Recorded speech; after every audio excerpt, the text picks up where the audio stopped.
बिस्मिल्लाहिर्रहमानिर्रहीम। ये video introduction to three phase circuit है और इसमें हम प्राइमरीली फेज सीक्वेंस क्या है वो डिस्कस करेंगे।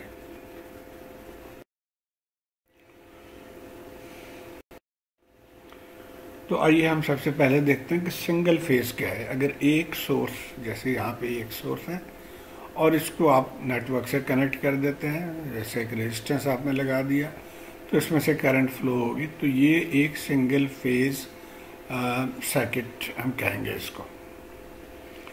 अब अगर हम इस तरह के तीन कनेक्ट कर दें, जैसे एक ये हो गया, एक ये हो गया और एक ये हो गया, तो ये आप इसको कह सकते हैं कि ये थ्री फेज सर्किट है। आइए इसको आगे मजीद समझते हैं। अब यहाँ पे दो तीन चीज़ें गौरतलब हैं कि ये जो वोल्टेज सोर्स अभी हम अस्यूम कर रहे हैं ये तीनों बराबर हैं, सेम वैल्यू है इनके, लेकिन इनके फेज एंगल हम फ़र्क रखेंगे। क्यों रखेंगे मैं आगे बताऊंगा। इसी तरह जो लोड है वो भी सेम है, तो अगर वोल्टेजेस भी सेम है और लोड भी सेम है, सेम वैल्यू है, तो इसका मतलब ये हुआ कि करंट्स भी सेम होंगे। और इन तीनों के केस में आप देखें कि ये रिटर्न पाथ है करंट के लिए, ये इसके लिए रिटर्न पाथ है और इसके लिए ये रिटर्न पाथ है।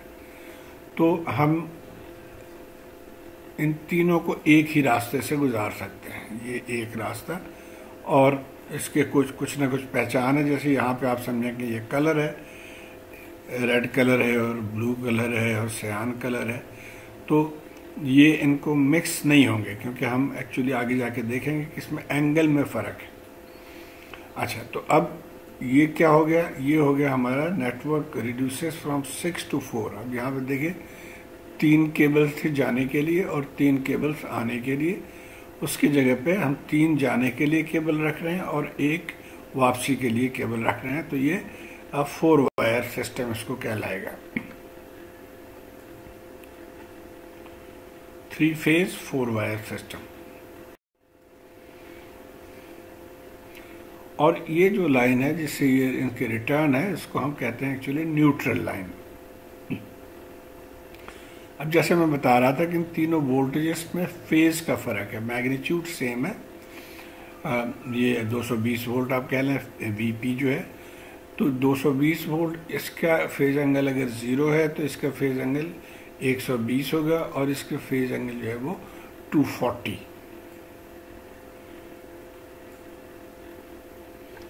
Three voltages have same amplitude but differ in phase by 120 with each other.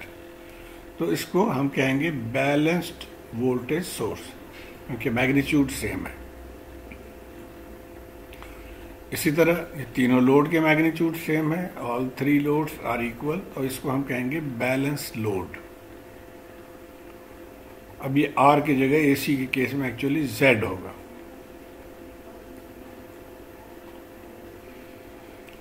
और अगर हम ये फर्ज करें कि करंट जो है उसके मैग्नीट्यूड 1 है, तो अब करंट के भी फेजेस डिफरेंट होंगे। तो आई ए जो है, अगर ये 1 into 0 फेज है तो आई बी हो जाएगा 1 into 120 फेज, और आई सी 1 एंगल 240 फेज। और अब हम अगर इन तीनों को ऐड करें तो देखें क्या हो रहा है, इसको प्लस ये अगर आप अपना कैलकुलेटर यूज़ करके इनको पोलर में कन्वर्ट कर लें, पोलर से रेक्टेंगुलर में कन्वर्ट कर लें, तो ये वैल्यू आ जाएगी। इसके 10 के लिए 1 हो जाएगा, और एंगल 0 या J0 इसके लिए -0.5 प्लस J086, और इसके लिए -0.5 माइनस J086। अब अगर इनको आप ऐड करेंगे तो देखेंगे कि ये 0 के बराबर हो जाएगा। यानी ये देखिए, ये पॉजिटिव 0.8, ये नेगेटिव 0.8, और ये 1 -5 तो ये भी 0। तो अब ये एक इंटरेस्टिंग रिजल्ट है कि जो सम ऑफ द थ्री करंट्स 0, यानी यहाँ से जो करंट वापस आ रहे हैं वो एक्चुअली 0 करंट है, उसकी कोई मैग्नीट्यूड नहीं है। शर्त ये है कि ये बैलेंस लोड हो और बैलेंस्ड ही वोल्टेज सोर्स हो।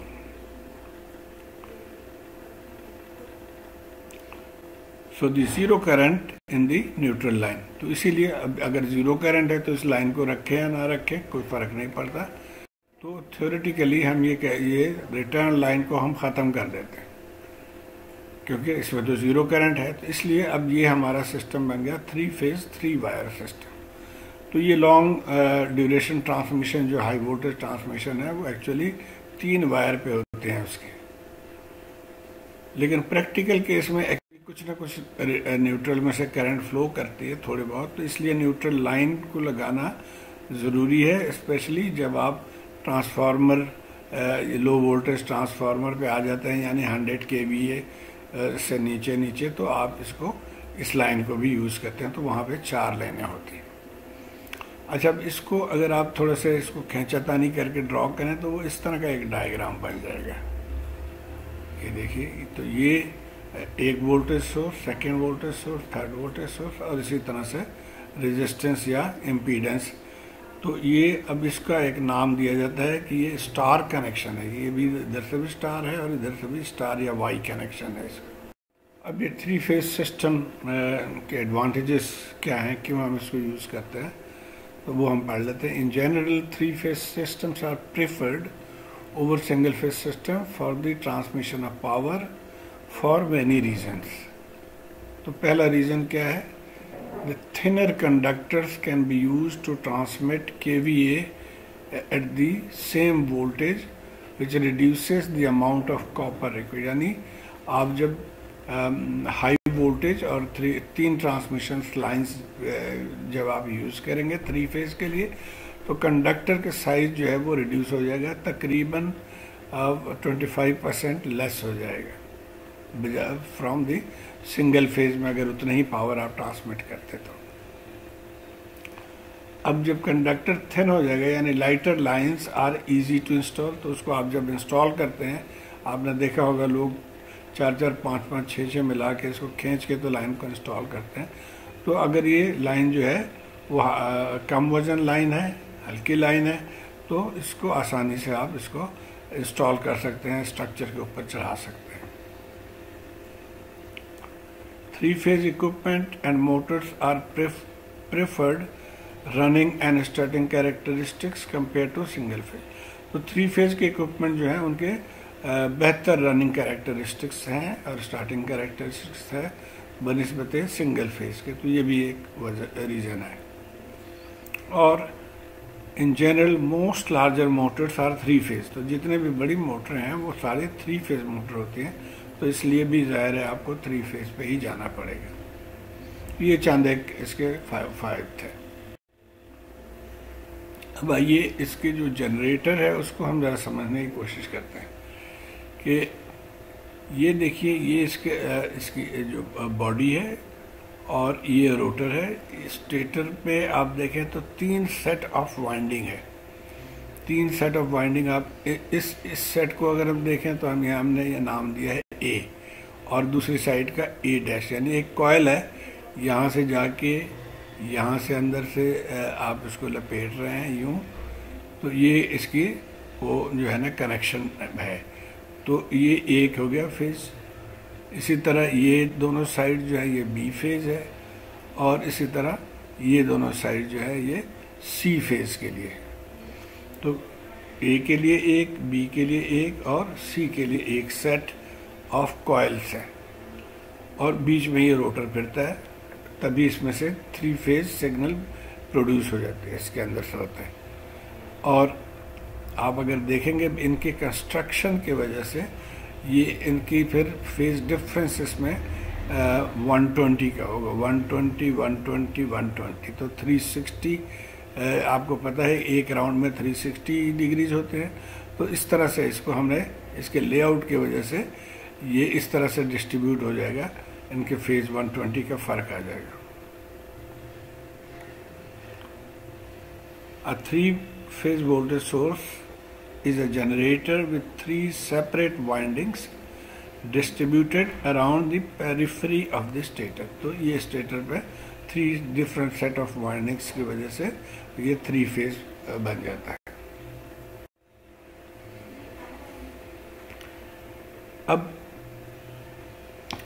जैसे हमने कॉइल में देखा, अगर हम AC हर एक का अलग-अलग प्लॉट करें, एक फर्स्ट कॉइल के लिए आप समझें ये आ गया, उसके 120 डिग्री के बाद सेकेंड कॉइल के लिए जो है ये वोल्टेज प्रोड्यूस्ड है, उसके बाद फिर थर्ड कॉइल की वोल्टेज प्रोड्यूस्ड है।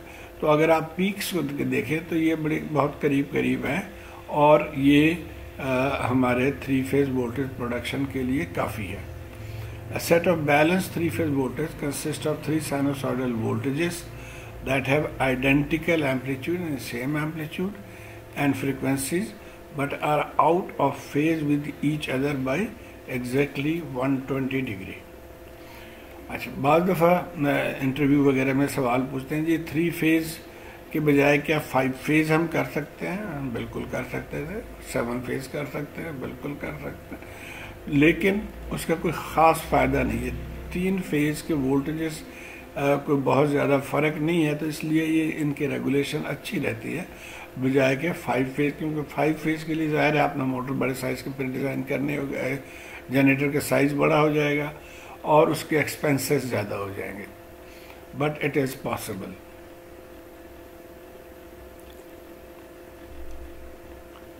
अच्छा, अब इन फेजेस के नाम जैसे हमने पहले भी देखा था, phases are refer to as A, B and C and usually the A phase is taken as reference.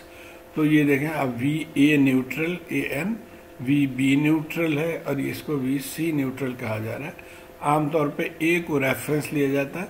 अगर इस रेफरेंस से आप चलें तो देखेंगे कि VA से जब आप 120 ऐड करेंगे तो VB पे आ जाएंगे और VA से 120 माइनस करेंगे तो VC पे आ जाएगी।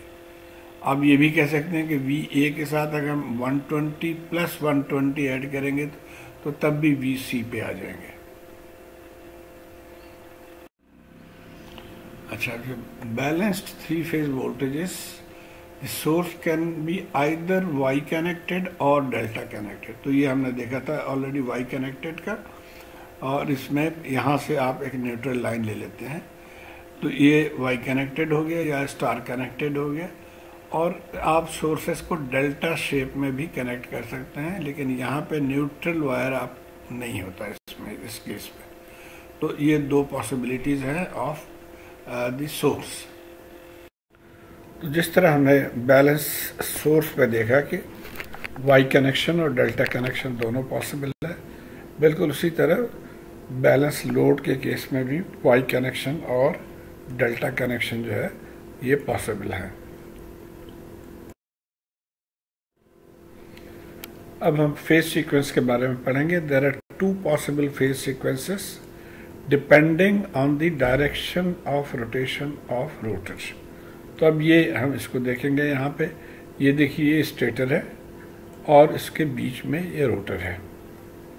तो पहले केस में देखिए यहाँ पे रोटर जो है ये काउंटर क्लॉकवाइज इसकी रोटेशन है और दूसरे केस में रोटर की रोटेशन क्लॉकवाइज है। तो पहले हम इसको देख लेते हैं। अब ये काउंटर क्लॉकवाइज रोटेशन की वजह से आप देखें ये N जो है सबसे पहले यहाँ पे आके टच करेगा A को। हम ये डैश वाले को नहीं अभी काउंट करेंगे। सो N विल टच A, उसके बाद इट विल टच B और उसके बाद C। तो ये सीक्वेंस है A B C। तो हम इसको ये कह सकते हैं कि the rotor and pole will touch A B C, और इसकी वजह से जो फेज सीक्वेंस डायग्राम बनेगा वो इस तरह का है कि ये देखिए 3 फेजेस हैं। A, उसके बाद यहाँ से A के बाद कहाँ जा रहा है B, तो A के बाद B। ये इसको हम पढ़ते हैं इस डायरेक्शन में, क्लॉकवाइज डायरेक्शन में पढ़ते हैं, यानी A के बाद हम B को देख रहे हैं और B के बाद C।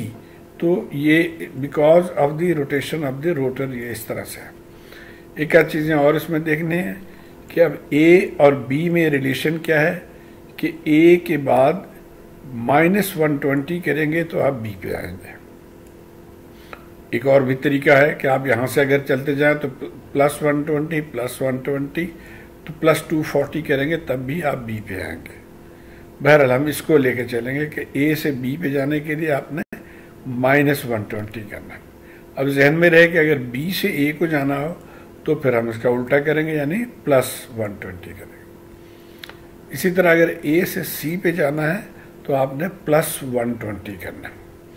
तो इस सीक्वेंस का नाम जो है वो कहा जाता है पॉजिटिव सीक्वेंस के। ए बी सी इसके रोटेशन की वजह से ये फेज सीक्वेंस है, यानी क्लॉकवाइज रोटेशन है। ओके, अब हम इसको देख लेते हैं। अब यहाँ पे ये रोटर जो है इसका ऑपोजिट इसकी रोटेशन है, यानी क्लॉकवाइज है।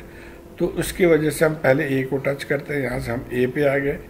ए के बाद हम किस पे जाएंगे? सी पे जाएंगे। सी के बाद किस पे आएंगे? बी पे। तो अब यहाँ पे हमारा रोटेशन क्या हुआ? ए टू सी टू बी।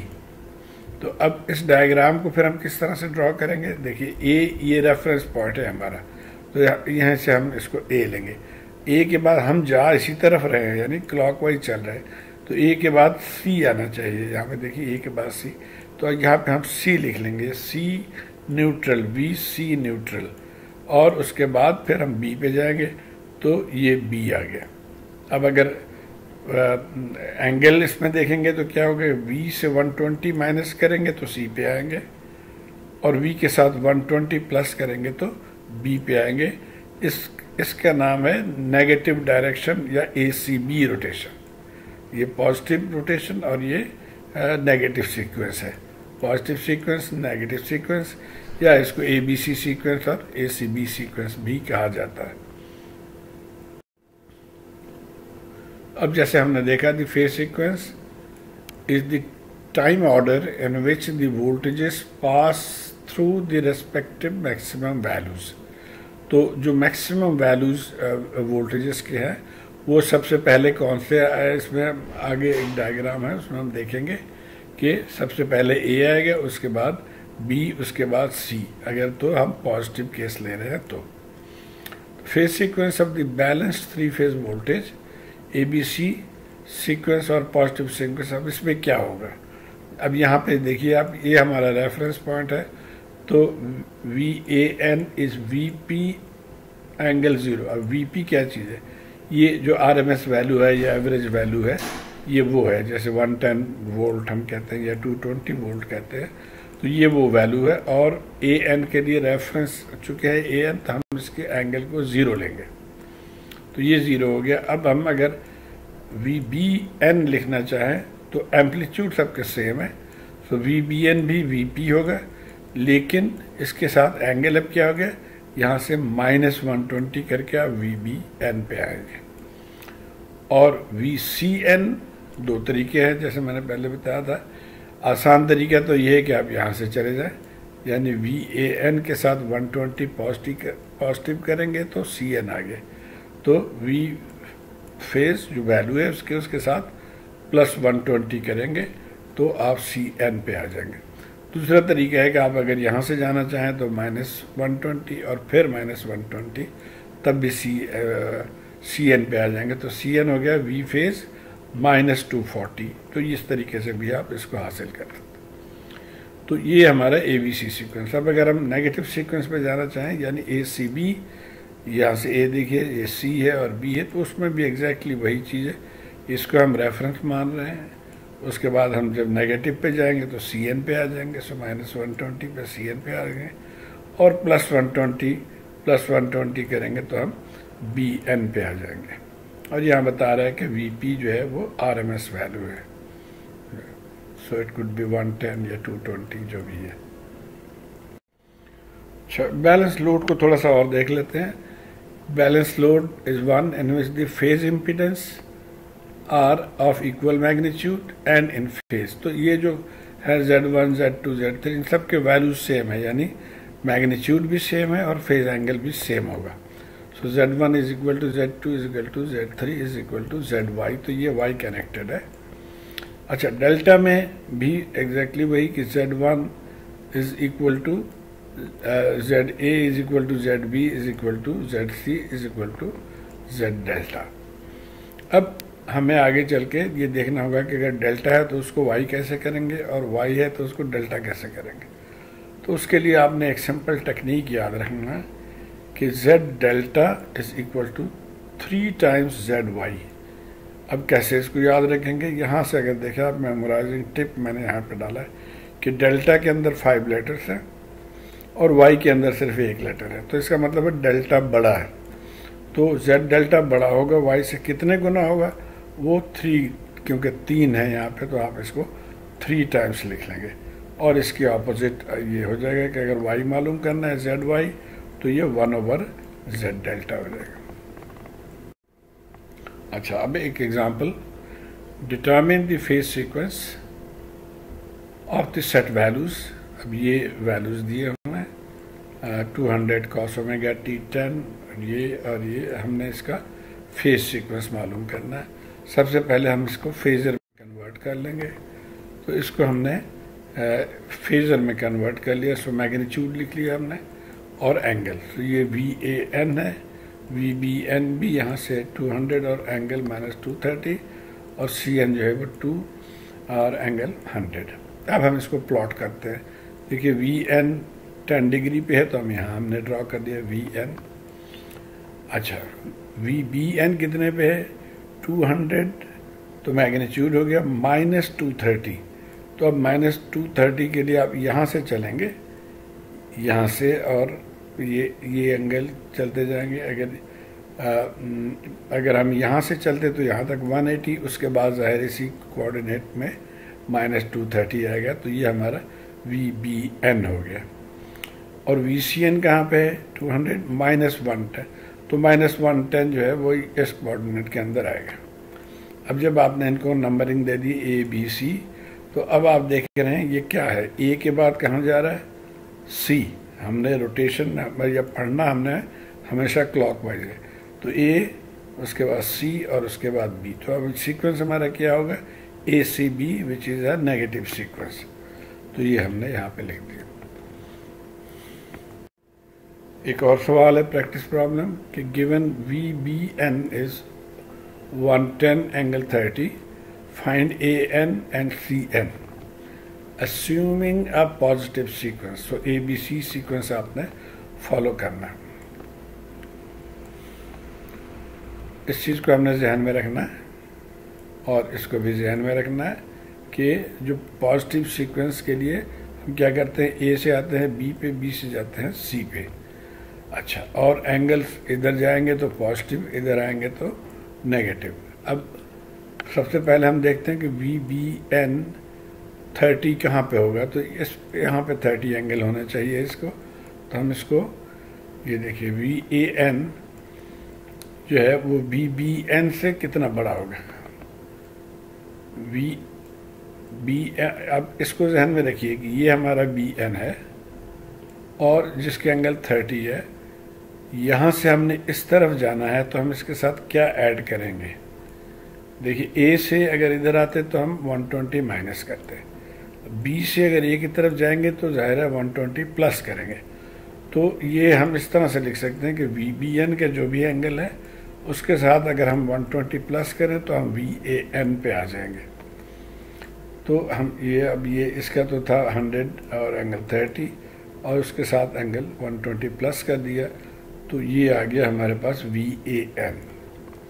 और बिल्कुल इसी तरह CN, अब कहाँ पे, यहाँ से हम इधर जाएंगे या हम यहाँ से भी जा सकते हैं। तो अगर हमने AN मालूम कर दिया तो उसके साथ 120 प्लस कर लें, या हमें VBN गिवन है तो उसके साथ हम 120 माइनस कर लें, तब भी हम CN पे चले जाएंगे। सो यहाँ हमने 120 माइनस किया कि यानी VB के जो भी एंगल है उसके साथ 120 माइनस कर देंगे, तो 120 माइनस किया तो ये एंगल -90 डिग्री आ गया। तो ये, अच्छा, आप ये कहें कि मैं अगर इधर से लेके जाऊँ 120 प्लस कर लूँ तो क्या होगा, तो आप इसके साथ कर लीजिए 120 प्लस इसके साथ, तो ये कितना हो जाएगा 270।